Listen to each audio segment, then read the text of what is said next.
ladies first this time. Okay, beautiful. Thank you. So you helped guide me again. So the first question: Will life be normal? do I think that? I don't think life would be normal at all. First and foremost, where we are at a point globally where we've all been leveled. Everyone is on the same level. So you no longer have Instagram inundated with people going for parties on Saturday, dressing up and, stunting. We don't have celebrities stunting. Everyone is at home. And so we're all on the same level. I remember just reading one of Kirk Franklin's tweets a few days ago. I think it was yesterday, actually. And it was one of the most profound tweets he has ever put out. That literally at this point, even he, so people who have tons of money or who had never, ever imagined that there would be the possibility of great distress, we're literally just a few days away from kaput. I had a conversation with one of the directors of budgeting yesterday, and he literally said, if we don't get out of this in the next 30 to 40 days, we will struggle to pay salaries as a federal government. So it's an interesting place. It's an interesting place to be where everyone is at the same place. No one is struggling to hustle. No one is struggling to show that they're outshining the other person. Everyone is at home.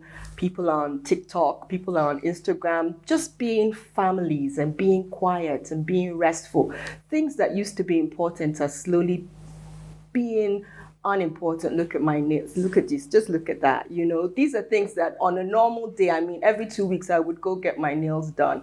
But it's absolutely impossible, and it makes you wonder, so really, were these, how was it so important? You understand? And so that even post-coronavirus, and when I'm titivating, doing my nails and doing everything, I need to have a perspective, a more grounded perspective as to why I'm doing these things. And I'm hoping that everybody would think that way also.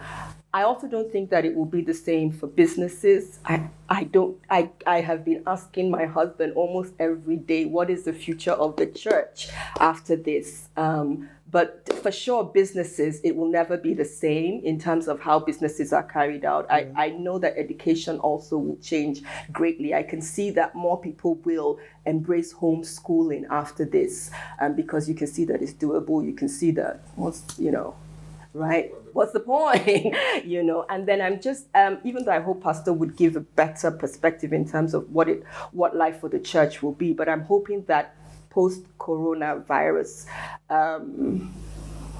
we are able to see that we are actually one. There really isn't any competition, and we must embrace the concept of collaborating a bit more. So I don't think life will be the same after coronavirus.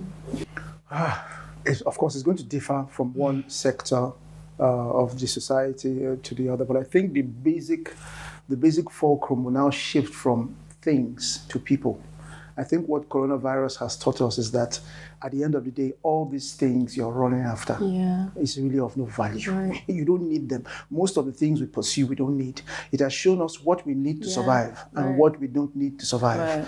So like my wife said, you don't need all the fancy nails. I don't need to cut my hair every day. I don't need too many shoes. I don't even need too many clothes. I don't need too many dresses. Right. I just need to cover my body. It shows me discovered what is essential. What is essential. Right. It has separated what is essential, and it has also told you that these things that are essential are truly essential because you've done without them. So I think the emphasis will now be on the essential things, and our heart will be focused on the essential things, other than the things that are not essential. And it's also as it concerns church life as well. It means that for a church as well, you also have to start focusing more on people. At the end of the day, people are the things.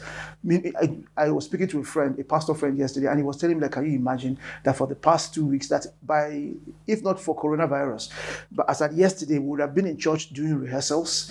They would have all been excited about the heavy sound we hear, heavy speakers, microphones, the lights, the chandeliers, all the effects. But can you imagine we're going to celebrate Easter and where nobody see. I didn't even use a microphone. I barely used my big mic. There are no shiny lights. There is no smoke. There is and the service. It's like, and the message was still the same. And the message was still the same. It's still the same. In fact, I think that it was even more. I felt it more because it was just me listening to God and focusing. I think the focus is yes, more Christ-centered. Yeah. So I think all of that. That's what we're going to start seeing after coronavirus. In fact, I hope that's what we start to pursue. Amen. People, not things.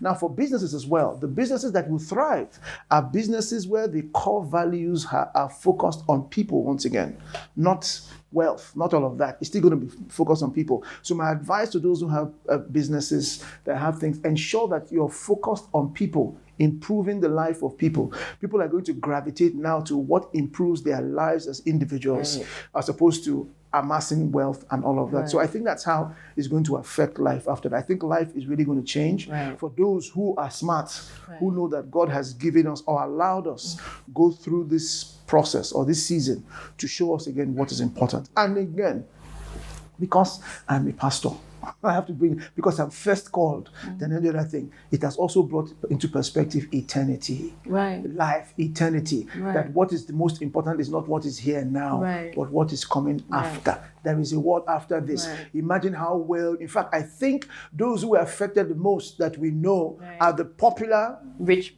people. So upon all the money, all the fame, look, it will go. It doesn't save you. So you might as well focus more on ensuring that your eternity is secure by being in Christ. Yeah, that's okay. What I would like to say is, this too shall pass. It shall pass. For God to have allowed this to happen, and I believe in God's permissive will. God didn't cause it, but for God to allow it to happen, there's something we need to learn from it. And I can assure you that it will pass. Ask yourself, what am I meant to learn? Don't give up. Don't let it overwhelm you. You can get stronger after this. Basically, take the time out, reset your compass, find out what is more important to you, the most important things, focus on those things and fire on. If you could succeed before Corona, I assure you, when Corona comes and goes, you will succeed. Don't give up. Remain strong. Build your faith. Be Christ-centered. Be people-centered. Be less selfish than you've been before. And focus on the things that are happening.